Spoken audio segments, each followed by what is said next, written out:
दोस्तों, सियासत किसे प्यारी नहीं होती और सत्ता सबसे ज्यादा।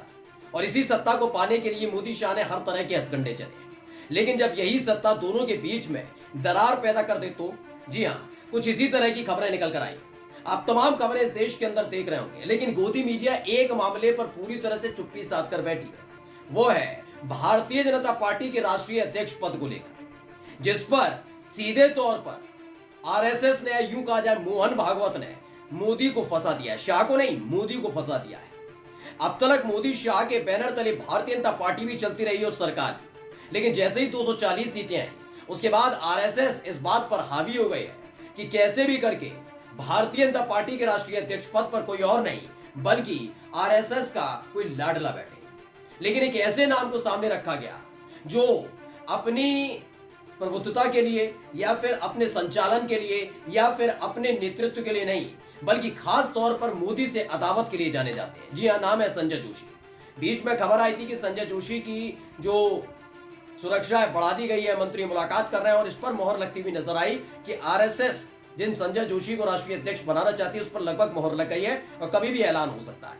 लेकिन क्या इन सब के बीच जिनकी मोदी से अदावत है, क्या शाह उस संजय जोशी के साथ बैठकर पींगे बढ़ाते हुए नजर आएंगे? क्योंकि आज की खबर यही है। वही मैं आपको दिखाने जा रहा हूं कि कैसे ये जोड़ी टूटने वाली है। नमस्कार, मैं हूं प्राज्वल गौतम और आप देख रहे हैं दलाल न्यूज। वैसे तो हर किसी ने कहा, हमेशा बताते रहे, मोदी शाह की जोड़ी ऐसी है जो अटूट है, वो टूटेगी नहीं। लेकिन मैं कह रहा हूं ना कि बिना स्वार्थ के कोई किसी से जुड़ा हुआ नहीं होता। अमित शाह जानते थे कि मोदी में एक अलग ही चार्म है, इसीलिए वो गुजरात के मुख्यमंत्री पद से लेकर प्रधानमंत्री बनने तक उनके साथ रहे। लेकिन जब सत्ता हाथ से जाती नजर आएगी, पावर हाथ से जाती नजर आएगी, तब ऐसे हालात में अमित शाह कहां जाएंगे? क्योंकि बात सिर्फ ये नहीं है कि वो खुद पावर में रहना चाहते हैं, आने वाली पीढ़ी भी उनकी पावर में रहे, इसीलिए हो सकता है वो मोदी का साथ छोड़ दें। बेटा उनका जानते ही है जैसा। अब समझिए क्या हो रहा है। पहले खबर दिखा रहा हूं, देखिए केपी मलिक हैं, ये चुनावी विश्लेषक के तौर पर भी जाने जाते हैं। क्या है, क्या आप शाह भी देंगे मोदी को झटका? कहते हैं मुसीबत में परछाई भी साथ छोड़ देती है। अब यह निश्चित है कि संघ ने मोदी से सत्ता का त्रिशूल छीनने का मन बना लिया है। संघ अब इस त्रिशूल के तीनों शूलों यानी केंद्र की सत्ता, राज्य की सत्ता और भाजपा पर अपना पूर्ण नियंत्रण करने की दिशा में काम कर रहा है। मोदी और अमित शाह को यह समझ आ गया कि संघ पीछे हटने वाला नहीं है। चर्चा है कि संघ भाजपा अध्यक्ष पद पर संजय जोशी जैसे अपने विश्वस्त को बिठाने की तैयारी में है। संघ को लगातार रिपोर्ट मिल रही है कि अधिकांश संगठन व नेता भी संजय जोशी के पक्ष में है। उसके बाद संघ कुछ राज्यों के मुख्यमंत्री बदल सकता है। अंत में प्रधानमंत्री पद पर भी बदलाव हो सकता है। अमित शाह राजनीति के चाणक्य माने जाते हैं। उन्होंने भी भांप लिया है कि ऊंट किस करवट बैठने वाला है। वे समझ गए कि मोदी के दिन लद गए हैं। पार्टी और सरकार में कभी भी बड़े बदलाव हो सकते हैं। अतः अमित शाह भी अपने राजनीतिक भविष्य को सुरक्षित करने हेतु मोदी से किनारा कर नए निजाम के अनुसार चलने की तैयारी में है कि सूत्रों के हवाले से खबरें उन्होंने बताई।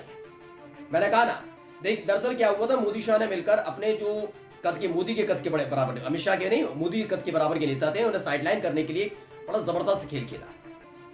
जो मुख्यमंत्री रहे उनको साइडलाइन किया गया, वसुंधरा राजे सिंधिया, शिवराज सिंह चौहान।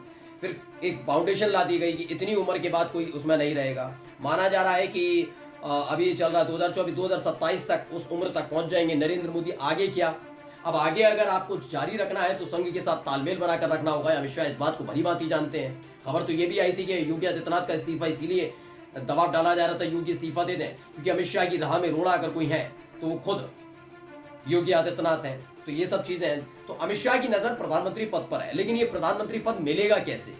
मिलेगा संघ के साथ तालमेल करके, क्योंकि अब मोदी शाह की जोड़ी उतनी मजबूत नहीं रही है, मतलब बीजेपी उतनी मजबूत नहीं रही 240 सीटों के साथ। ऐसे में आप लगातार सोचिए कि संजय जोशी क्यों, संजय जोशी ही क्यों?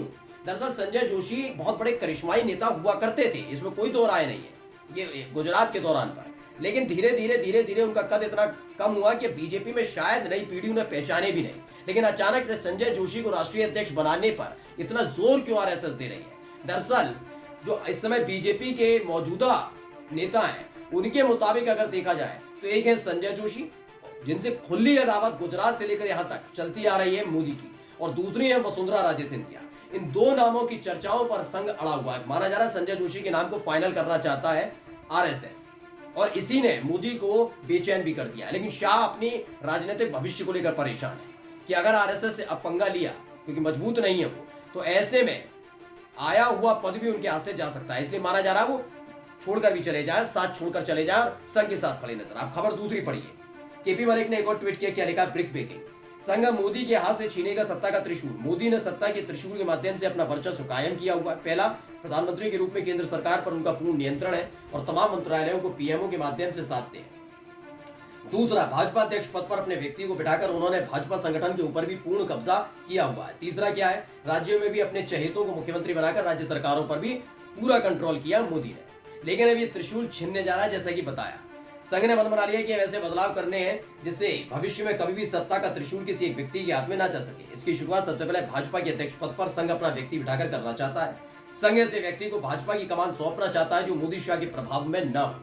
दूसरा, जिन राज्यों में मोदी ने पुराने जमीनी नेताओं को दरकिनार कर अपने प्यादे मुख्यमंत्री बनाए, उनको भी संघ बदलना चाहता है। राज्यों में ऐसे मुख्यमंत्री बनाए जाएंगे जो मोदी को बैलेंस कर सकें। इस कारण वसुंधरा राजे की लॉटरी राजस्थान में, शिवराज सिंह चौहान की मध्य प्रदेश में और हो सकता है छत्तीसगढ़ में रमन सिंह की लॉटरी लग जाए। संघ और मोदी शाह के बीच संघर्ष बड़ा दिलचस्प हो चला है। अब तो ये वक्त ही बताए कि सत्ता का त्रिशूल किसके हाथ में रहेगा। अभी इससे जुड़ी एक खबर मैं बता दूं, संजय जोशी और मोदी का रिश्ता कैसा है, पहले से पढ़ लीजिए। 12 साल पुरानी कहानी लिखी गई दैनिक भास्कर पर, लेकिन पढ़िए। साथ ही से कैसे नरेंद्र मोदी के दुश्मन नंबर 1 बन गए संजय जोशी। इसमें बताया गया है, गुजरात के मुख्यमंत्री नरेंद्र मोदी ने जिस संजय जोशी को भाजपा से किनारे लगवा दिया, उनसे कभी उनकी अच्छी छवि बनती थी। हालांकि दोनों के बीच मनमुटाव भी कम पुराना नहीं था। दोनों के बीच तकरार की नींव 17 साल पहले पड़ गई थी। 89-90 में संजय जोशी को आरएसएस ने गुजरात भेजा, संगठन को मजबूत करने के लिए। संगठन मंत्री पद से नवाजा। मोदी संगठन महामंत्री के पद पर 2 साल काम कर रहे थे, तो उन्होंने मिलकर पार्टी को मजबूत करने में कोई कसर नहीं छोड़ी। नतीजा रहा, भाजपा ने 1995 में पहली बार सरकार बनाई। लेकिन मुख्यमंत्री पद की दावेदारी की बात आई, दोनों ही नेता एक दूसरे के सामने आ गए। तब बीच का रास्ता निकाला गया, केशुभाई पटेल, और दूसरा निकाला शंकर सिंह वाघेला। मोदी और जोशी ने मिलकर केशुभाई का साथ दिया और वाघेला नाराज हो गए। इसके वाघेला की बगावत हुई। समझौते के तौर पर केशुभाई की जगह सुरेश मेहता को मुख्यमंत्री बनाया गया। नरेंद्र मोदी को दिल्ली भेज दिया गया और मोदी के जाने के बाद सबसे ज्यादा फायदा जोशी को मिला। ये तमाम चीजें। फिर एक वक्त ऐसा भी आया कि संजय जोशी को वापस जाना पड़ा जब नरेंद्र मोदी गुजरात के मुख्यमंत्री बने। तो अदावत लंबे समय से चल रही है। इनका और कोई योगदान नहीं है संजय जोशी को अगर देखा जाए। इसीलिए वो संघ के भी करीबी हैं और मुफीद क्या है, मोदी के एंटी हैं, यानी उनकी हाँ में हाँ मिलाने वाले नहीं है। अब जो दूसरा कदम उठाने वाले हैं आरएसएस की तरफ से राष्ट्रीय अध्यक्ष पद के बाद, वो ये है। देखिए एक और खबर पढ़िए। एक एक करके मोदी का साथ छोड़ रहे हैं नेता।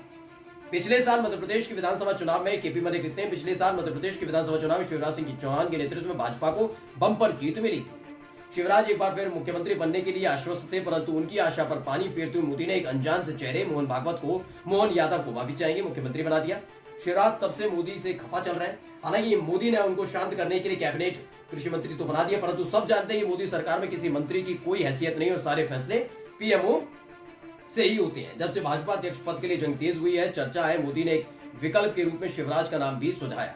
संघ संजय जोशी या वसुंधरा के नाम पर अड़ा हुआ है। संघ चाहता है कि शिवराज अध्यक्ष पद की रेस में से दूर रहे। मोदी को कमजोर स्थिति में देखकर शिवराज भी संघ की नाराजगी मूल लेना नहीं चाहते। इसके बदले संघ शिवराज को पुनः मध्य प्रदेश का मुख्यमंत्री बनाने का ऑफर देने का भी विचार कर रहा है। शिवराज उनके समर्थकों को भी मुख्यमंत्री पद ज्यादा मुफीद लगता है और शह और मात का खेल जारी है, इस सूत्रों के हवाले से बताते हैं। कुल मिलाकर खेल होने जा रहा है। पारी जिसका इंतजार था कि 2027 में शायद मोदी की पारी खत्म हो, सियासी पारी, लेकिन वो सियासी पारी पहले ही खत्म होगी। लेकिन अगर ऐसा हुआ तो सोचिए अकेले पड़ जाएंगे मोदी, बिल्कुल अकेले। नमस्कार।